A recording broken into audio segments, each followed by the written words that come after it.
And Biocon did report a subdued third quarter. The net profit of the Bangalore-based firm fell by as much as 45%. And this was mostly on account of lackluster sales from small molecules biologics division. And to discuss the earnings in detail, we are joined by Ms. Kiran Mazumdar Shaw, Chairperson and Managing Director of Biocon, on the phone line from Bengaluru.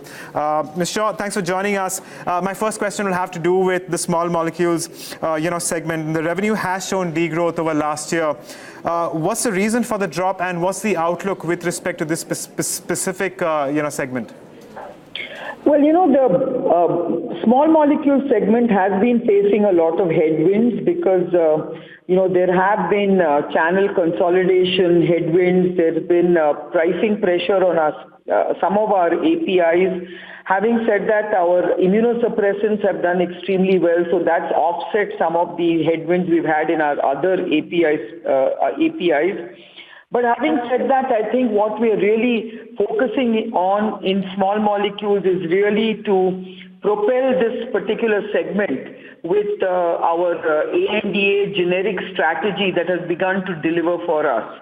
We have just entered the US market with our ANDA generics, and we believe that this will start gaining traction over the coming quarters.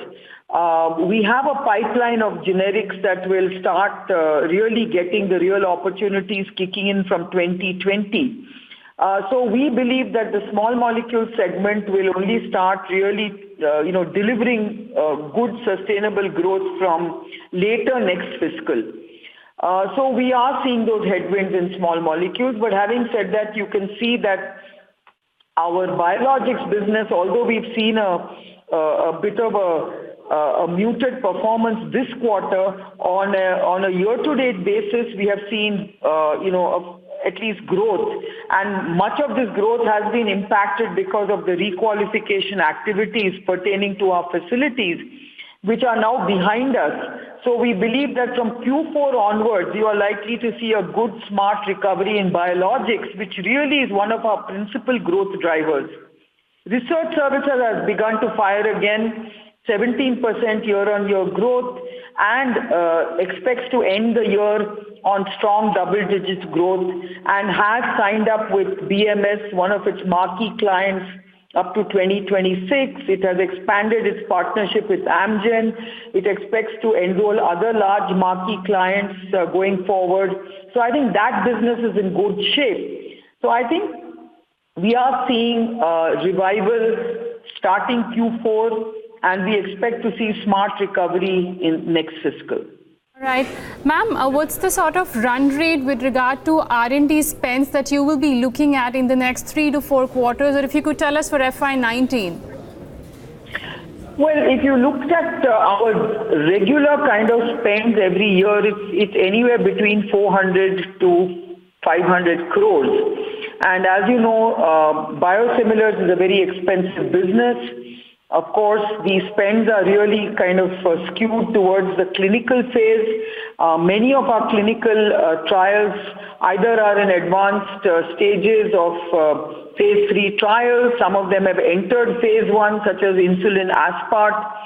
So we expect this run rate to continue, but adding to this is, of course, our novel biologics, which is also going to incur some R&D spend. So you can expect this 450 to 500 level of annualized spend in R&D. But as you know, R&D is very core to our business and is very reflective of our advancing assets. Can you give us timelines on the reinspection of the Bangalore biologics facility by the EU regulators? Well, suffice to say that we expect to be re-inspected fairly soon. All right, ma'am. And another question, and a follow-up question with respect to the emerging market, the EM biosimilar supplies. We did see a little bit of disruption in the second quarter. When can we see normalization? As I mentioned, all the requalification activities are now completed. So we expect to see a revival starting Q4. And what's the update on the new biologics manufacturing facility that you have in Bangalore? Well, we've just initiated the construction, so it will take at least 2 years before it is fully complete and an additional 6 months of at least qualification. All right, ma'am, we'll leave it at that note. Appreciate you joining us today and taking us through the Q3 earnings of Biocon, and all the best to you for FY19.